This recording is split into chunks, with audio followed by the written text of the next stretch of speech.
O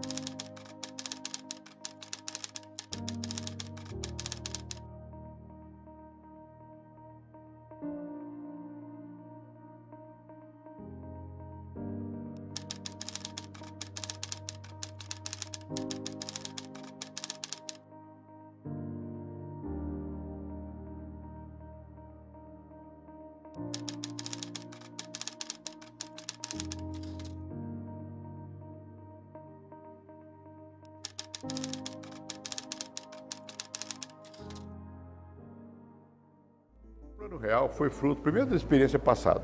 O plano cruzado se aproximava e foi fruto do que eu disse aqui, do cansaço da população, havia espaço, mas foi fruto de decisões técnicas bem feitas e, principalmente, da capacidade política que o governo demonstrou naquele momento de explicar ao país do que se trata, o que nós vamos fazer.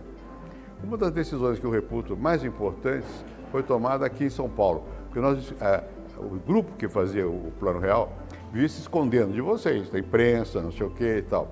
E aqui em São Paulo, que tem uma sede do Ministério da Fazenda, nós nos reunimos lá, eu não me lembro quem foi que deu a ideia, eu penso que tenha sido o Pércio, que disse o seguinte: vamos fazer o seguinte, o contrário do que se fez até hoje, ou seja, vamos anunciar com antecipação as medidas que nós vamos tomar, porque os planos do Brasil vinham de sopetão. Você acordava e mudou tudo, mudou a taxa de juros, a taxa de inflação, a moeda, tudo mudou. Bom, e você leva um susto, congela o dinheiro que você tem no banco, leva um susto, não vamos fazer isso, vamos dizer por antecipação.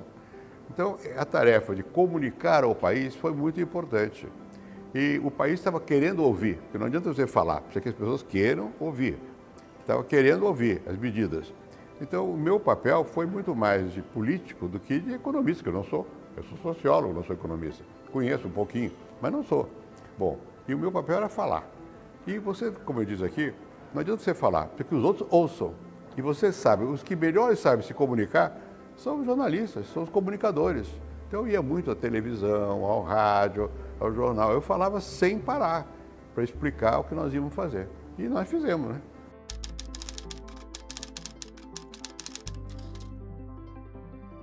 Veja, o que foi o Plano Real? Tem um lado que é digamos, uma espécie de... Parece como se fosse uma feitiçaria, URV, União Real de Valor, né? Você muda a moeda fisicamente, cria moeda nova, mas foi feito várias vezes. Por que não deu certo as outras vezes?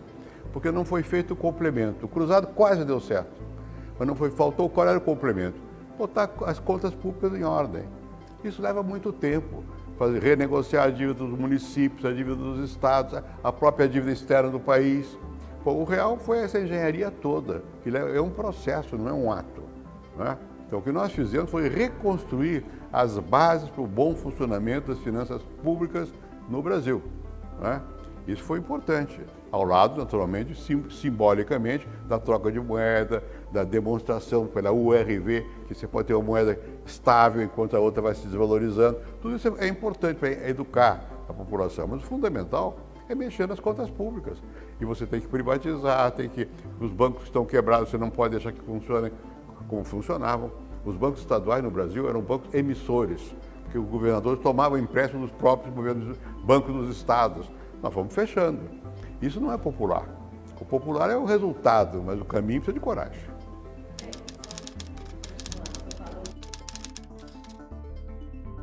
O Plano Real permitiu que nós víssemos mais longe. Isso é importante, porque na inflação você vai no dia a dia. Não é só a pessoa, não é só o trabalhador, que também sofre, mas o governo também não vê. Porque o governo está o tempo todo tratando de se salvar. Então, não tem tempo de imaginar o que vai ser o Brasil, o futuro. Então, o Real trouxe uma certa estabilidade que afetou também a possibilidade favorável para a democracia. Obviamente, o Real produziu como resultado um bem-estar para a população, aumentou o consumo.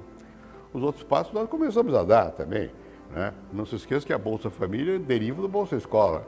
Foi criada no meu governo. A reforma agrária, nós aqui aumentamos muito também. Quer dizer, precisa de outras medidas, né? Nós universalizamos a educação primária, do curso primário. Precisa de várias medidas, mas sem o Real não haveria essas medidas, porque não haveria tempo para isso, não haveria, era tudo no sufoco, né?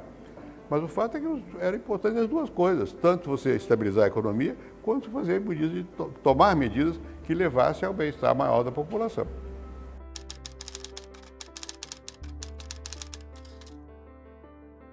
Foi um sucesso no Brasil. Mudou de patamar.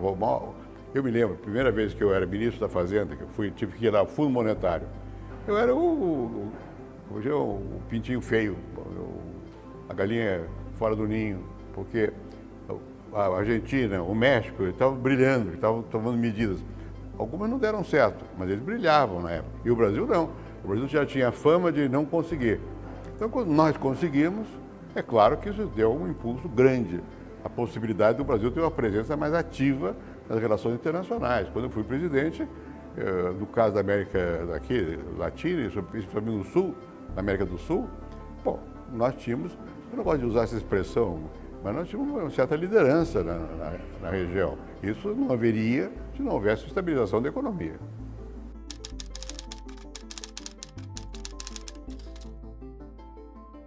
Dentre os economistas que ajudaram a fazer o real, muitos deles eram do PSDB. Nós tínhamos feito um esforço para atrair a universidade para o PSDB, para o partido, e houve um apoio importante da bancada do PSDB. Não é? Houve várias reuniões em que, por exemplo, um caso direto, Mário Covas era governador de São Paulo.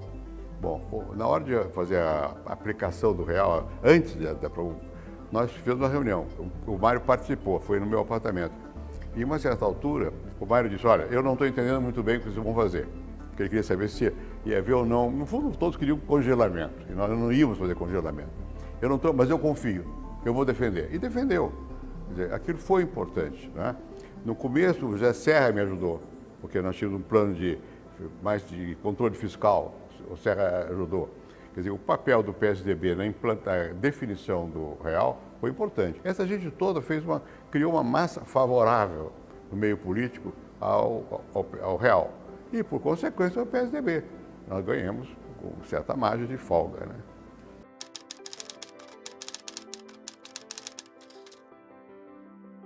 Eu não queria deixar o Ministério da Fazenda. Eu só deixei o Ministério da Fazenda porque eu percebi que o nosso provável candidato do PMDB, que era o ex-ministro da Previdência, foi para o Rio Grande do Sul, porque preferiu garantir uma vaga para Rio Brito, né, lá no Rio Grande do Sul. Um desses pesquisadores de opinião pública que me disse, olha, aqui é o seguinte, você pode ganhar a eleição. Foi para surpresa, porque quando eu saí do Ministério e fiz as primeiras pesquisas, eu tinha 12%. E o Lula, que era o adversário principal, tinha 40%, próximo de 40%. E ele disse, você pode ganhar. Haveria um ou outro que poderia também, se fosse candidato, ganhar. Então, por que podia ganhar? Por causa do Plano Real, obviamente. Né? Não é que eu tenha ajudado a fazer o Plano Real porque queria ser presidente. É o contrário, mas é inegável. E o PSDB se beneficiou bastante.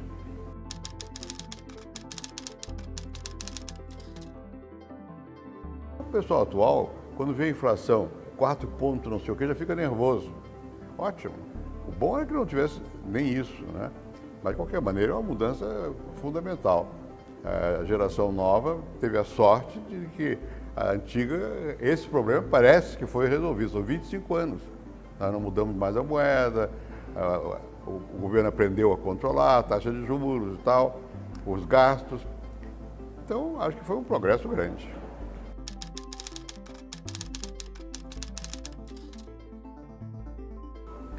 Atualmente, eu acho que o PSDB precisa, como todos os que têm uma certa noção de responsabilidade, separar o interesse do Brasil e o interesse eleitoral.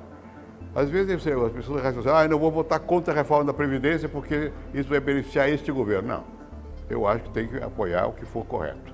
O PSDB tem sido muito tímido em reivindicar para si o que fez. Né? Tem que reivindicar, tem que cacarejar. Político que não cacareja não tem resultado.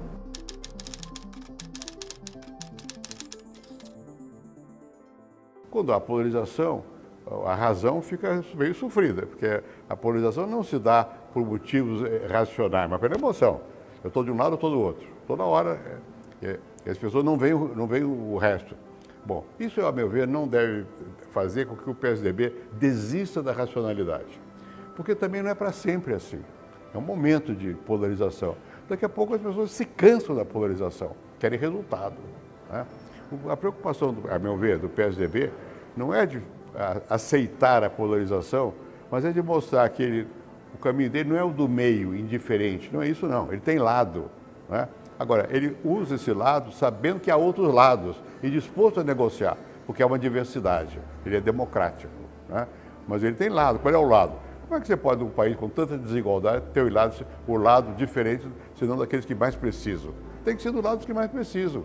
Não é fácil, mas dá para fazer e é importante manter a crença. Ninguém faz política sem acreditar. Você dá razão, mas você tem que ter ao mesmo tempo a crença, né? Às vezes dá a sensação de que os partidos perderam a crença. Isso faz com que o povo se desiluda, né? Não é só aqui. E fica com raiva de quê? Da classe política, como se fosse uma classe. Nem percebe a diferença, né? Nós temos que marcar a diferença, a meu ver.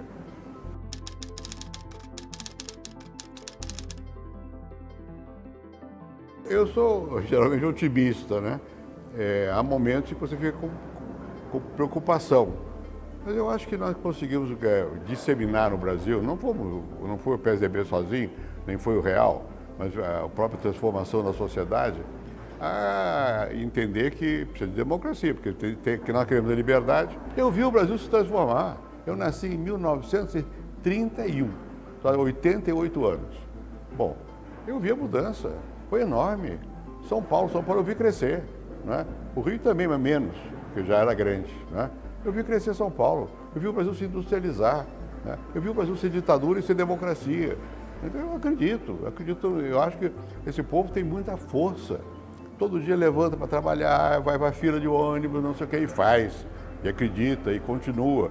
Então eu acho que nós não devemos ter nunca a atitude de dizer, não vai dar certo. Vai dar certo, depende de nós. Nós temos que agir. O dar certo não é automático, depende de nós. É isso.